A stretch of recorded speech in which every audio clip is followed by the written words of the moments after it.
तो आज हम एक ऐसी चीज के बारे में बात करने वाले हैं जो अक्सर हमारी जिंदगी में मौजूद तो होती है पर हमें दिखाई नहीं देती। एक ऐसी छुपी हुई ताकत जिसे कहते हैं मैनिपुलेशन। कभी ऐसा महसूस हुआ है कि फैसले तो हमारे हैं पर उन्हें कंट्रोल कोई और कर रहा है? एक अजीब सा एहसास है ना, जैसे कि हमारी डोर किसी और के हाथ में हो। आज हम इसी एहसास की जड़ तक पहुंचने की कोशिश करेंगे। तो आखिर ये मैनिपुलेशन है क्या चीज? देखिए, सीधी सी भाषा में कहें तो ये वो खेल है जो पर्दे के पीछे से खेला जाता है। इसका मकसद होता है किसी के दिमाग तक पहुंच बनाना और उसे अपनी मर्जी के मुताबिक चलाना, वो भी बिना उसे भनक लगे। तो चलिए अब जरा इन अदृश्य धागों को थोड़ा और करीब से देखते हैं और समझते हैं कि ये असल में हैं क्या।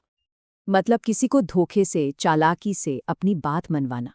ये बिल्कुल वैसा ही है जैसे कोई कठपुतली का खेल चला रहा हो, जहां डोर किसी और के हाथ में है पर कठपुतली को लगता है कि वो खुद ही नाच रही है। सारा खेल कंट्रोल का है, लेकिन छिपकर। अब सवाल ये उठता है कि आखिर कोई ये करता कैसे है? मतलब एक मैनिपुलेटर को सफल होने के लिए किन चीजों की जरूरत होती है? उनकी प्लेबुक में क्या लिखा होता है? देखिए, एक कामयाब मैनिपुलेटर 3 चीजें बहुत अच्छी तरह से जानता है। पहला, वो अपने असली इरादे को हमेशा छिपाकर रखता है। दूसरा, उसे आपकी कमजोरियों का, आपकी दुखती रग का पता होता है। और तीसरा, वो आपको तकलीफ पहुंचाने से हिचकिचाता नहीं है अगर उससे उसका फायदा हो रहा हो। और निशाना किसे बनाया जाता है?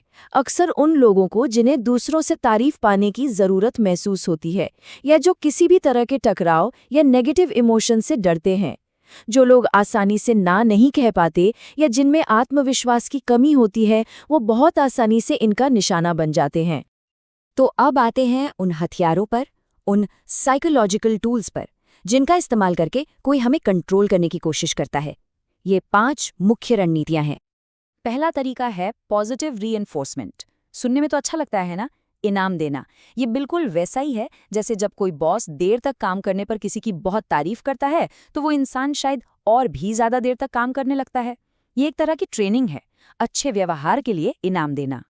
दूसरा तरीका इससे थोड़ा टेढ़ा है। यहाँ इनाम के तौर पर किसी बुरी चीज को हटा दिया जाता है। सोचिए, एक ऐसी सिचुएशन जहाँ कोई तब तक चिल्लाता रहता है जब तक उसकी बात मान न ली जाए। तो उस चिल्लाने से बचने के लिए, मतलब शांति पाने के लिए, लोग अक्सर बात मान लेते हैं। यहाँ शांति ही वो इनाम है। और अब वो तकनीक जो शायद सबसे ज्यादा असरदार और खतरनाक है, इसे एक जुए की लत की तरह समझिए। आप जानते हैं कि आप ज्यादातर बार हारेंगे, लेकिन बस वो एक आध बार जीतने की उम्मीद में आप खेलते रहते हैं। मैनिपुलेटर भी यही करता है। वो कभी कभी बहुत अच्छा बर्ताव करेगा ताकि आप उस अच्छे बर्ताव की उम्मीद में हमेशा उसकी गिरफ्त में बने रहें। चौथी तकनीक सीधी सादी है, सजा। मतलब अगर कोई ऐसा काम किया जो मैनिपुलेटर को पसंद नहीं तो उसे सजा देना, जैसे चिल्लाना या फिर बात करना बंद कर देना। यहाँ सीधा सा फंडा है, डर पैदा करो और कंट्रोल करो। और ये मैनिपुलेशन का सबसे भयानक रूप है। इसमें बस एक ही बार का बहुत बुरा बर्ताव या भयानक गुस्सा काफी होता है। वो एक घटना ही इतनी डरावनी होती है कि इंसान दोबारा उस इंसान को नाराज करने के बारे में सोच भी नहीं सकता। डर हमेशा के लिए बैठ जाता है। तो हमने ये बेसिक टूल्स तो देख लिए। अब देखते हैं कि असल जिंदगी में ये हमें कैसे देखने को मिलते हैं। कुछ जानी पहचानी तकनीकों पर नजर डालते हैं। पहला है लव बॉम्बिंग। ये एक रोलर कोस्टर की तरह है। पहले कोई आप पर बेहिसाब प्यार, तारीफें और तवज्जो बरसाएगा, आपको 7वें आसमान पर महसूस कराएगा और फिर अचानक सब कुछ खींच लेगा। इससे इंसान उस अच्छे वक्त को वापस पाने के लिए बेताब हो जाता है। अगला है गैस लाइटिंग। ये शब्द आजकल बहुत सुनने में आता है, पर इसका असली मतलब क्या है? गैसलाइटिंग का सीधा सा मकसद है सामने वाले को उसकी ही सच्चाई, उसकी ही यादाश्त पर शक करवाना।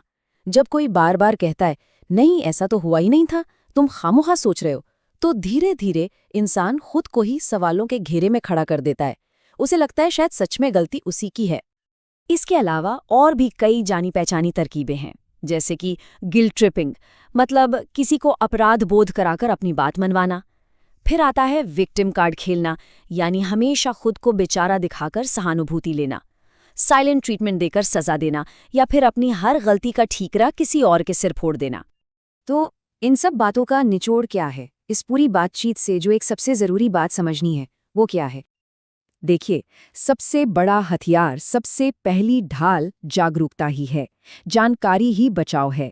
जिस पल आप किसी चालाकी को पहचान कर उसे नाम दे देते हैं, चाहे वो गैस लाइटिंग हो या लव बॉम्बिंग, उसकी आधी से ज़्यादा ताकत वही खत्म हो जाती है। तो अब जब इस खेल की नियम पता चल गए हैं, तो क्या इसके खिलाड़ियों को पहचाना जा सकता है? क्या हमारे आसपास भी कोई है जो इन धागों से खेल रहा है? ये सोचने वाली बात है।